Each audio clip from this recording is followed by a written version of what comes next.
Howdy and welcome to Daily Miles. Do me a solid before we get started. Smash that like button down below. Definitely helps out the channel. And while you're down there, hit the subscribe button for more content. And if you're feeling generous, do me a solid. Hit that Patreon link down below for $1 for 30 days of video. All right, let's get into today's story.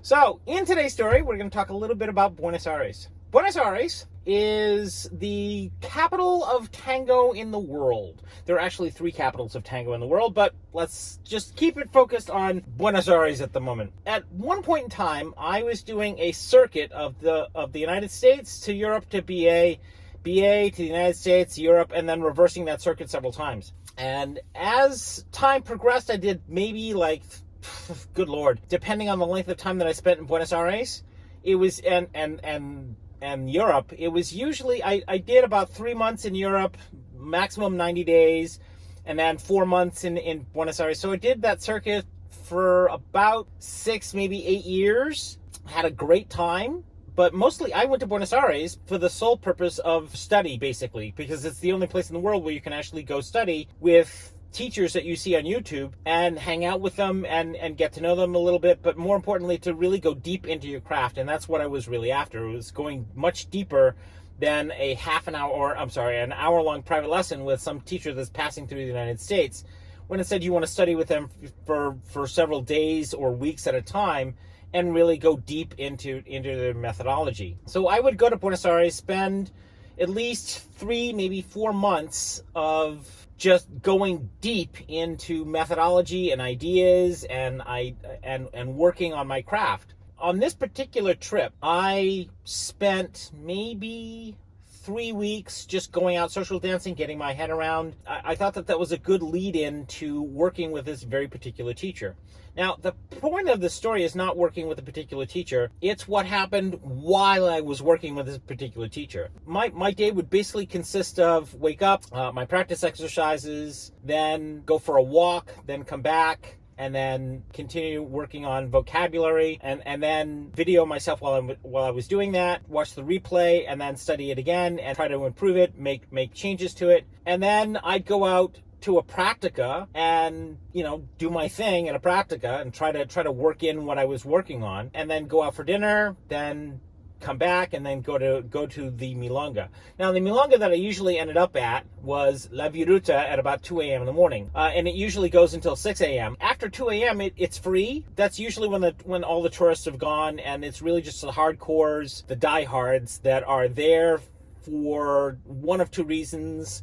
It's to see all their friends because they haven't seen them in days, or 2, it's just to dance with other hardcores. And that's what I was primarily there for. So I went to La Viruta, hung out, literally got until the very last moment, got my last Honda in, and then went home and started all over again, the whole cycle. This went on for 3 weeks. Usually I'd probably squeeze in a milonga, sometime right after dinner, and then end up at La Viruta a little bit later on. There I was in Buenos Aires, hanging out, doing my thing. This particular night, I decided to go to La Bicicleta, which at that point in time was a very small but very concentrated and highly populated by some of the better dancers in Buenos Aires, and really all the tourist dancers who are anybody who's anybody. It's all these people that you see on or at this point in time, all these people that you see on YouTube or Facebook, and you've seen their name mentioned, you've seen their their performance videos, and they're on that pathway to becoming teaching performing dancers. And these folks are lovely to dance with, absolutely lovely to dance with, because they're at the top of their craft. There I am at La Bicicleta. I'm trying very, very hard to get the attention of this young lady that I've been watching for weeks since I got there. And she's just not paying me any mind, and rightfully so. I'm not on her radar at all in any way, shape, or form. It's just that dog's not going to hunt. And this happens a lot in Buenos Aires. It's just somebody's not on your radar, and even if they see you, they don't, they'll acknowledge you when you walk in the door, because that's part of the códigos. That's part of the codes of the dance, is that you acknowledge people in the room, but you don't have to dance with them after that. Tango has a few of these códigos that are really wonky, and that's one of them, is that, you kiss and hug everybody in the room, but after that, you don't have to engage with them any further. So she'd kiss and hug me, and, when I walked in the door, oh, Miles, so lovely to see you, and then completely forget that I existed after that. And I'd literally walk past her, and she'd, not even. Complete phase of that I even existed at that point. I walk in, we do the hi, hello, and I say hello to all my friends, yada, yada, yada. She's just not having any of it. I cabaseoed her at least a half a dozen times, and it was just if you know anything about cabaseo, I should just explain this about cabaseo and mirada. So cabaseo is when a lead invites a follower to dance, and it's not like, they go over to them and they ask them for a tanda. That's not what cabaseo is. Cabaseo is, you make eye contact with your intended partner request, and if they reciprocate with that eye contact, then that's an acceptance of them wanting to dance with you. Mirada is when the follower initiates that contact to suggest to the lead that I am available for a dance if you want to. I'd tried to cabaseo her like a half a dozen times, and she just kept looking in opposite directions, like she does not see me at all in any way, shape, or form. I'm like, this is not going to happen. So I danced with I cabaseo a few other followers around her, near her. She's just not buying. She's not going. And other women just accept my cabaseo. I'm like, this is not going to happen.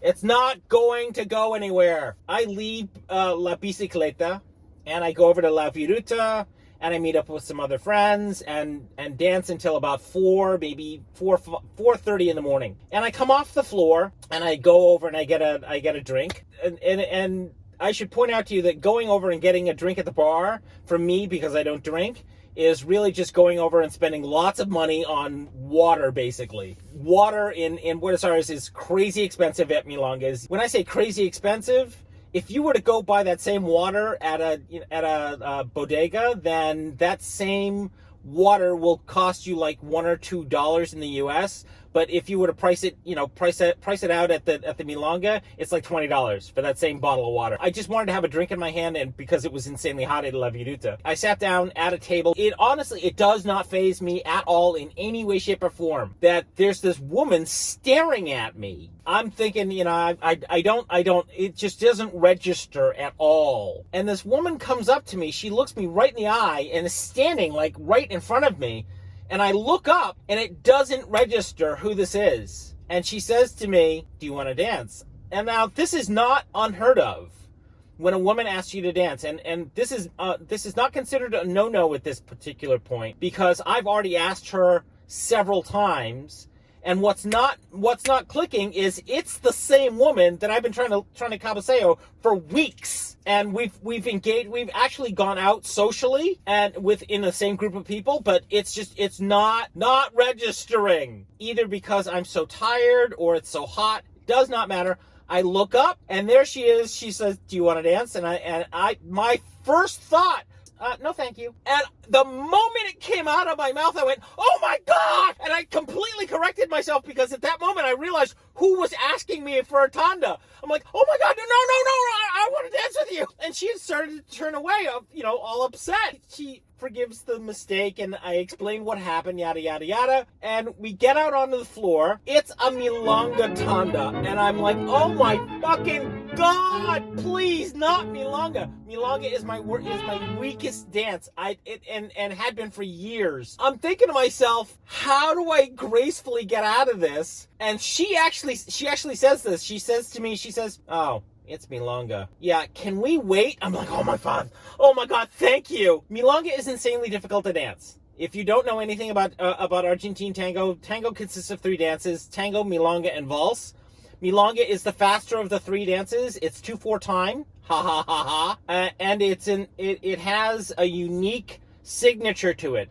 And I'll play just a small piece of that unique signature and what makes it unique. This is known as the habanero rhythm of milonga. It's slowed down to 50% of its speed.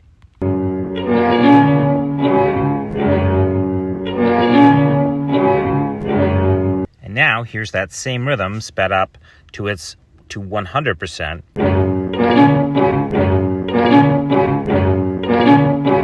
And here it is in its context.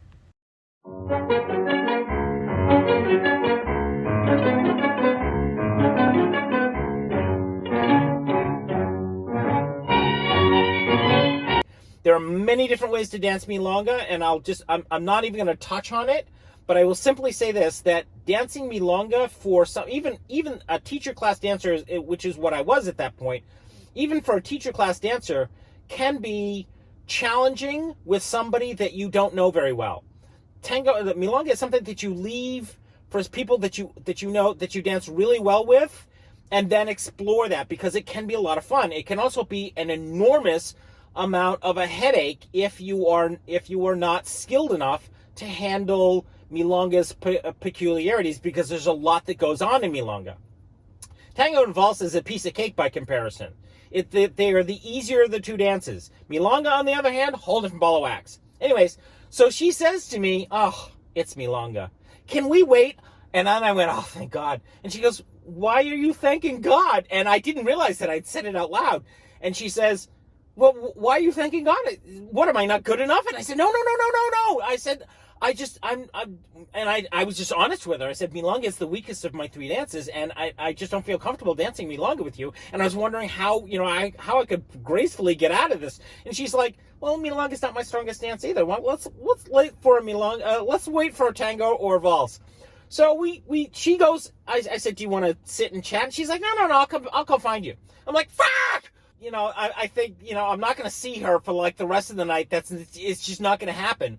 That tanda ends. The interchange between the tandas starts, which is what's known as the cortina, and that's kind of sort of like a palette washer. The cortina ends, and she's like, Jane, right on the spot, right in front of me. She's like, "Let's do this." We get on the floor. It's tango. It is absolutely sublime. She gets every nuance, everything that I'm throwing at her, and I'm trying to keep things as calm and at the same time as interesting as I possibly can, while at the same time playing with the music as much as I can to keep her interested, because I know this is a high-class follower. She chooses her leads very carefully from what I've seen in the last couple of weeks, and she does not dance with somebody unless that somebody has his particular shit together. And for her to accept and then come back for a tanda with me is nothing short of, I had better bring it.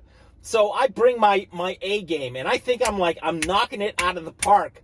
After the first song, we're talking in between the little interchange, because you don't actually start dancing at the very beginning of the next song. You wait a little bit to get into it. So we're talking and talking and talking, and we start to get into it. And I think I'm knocking it out of the park. I'm bringing my A game.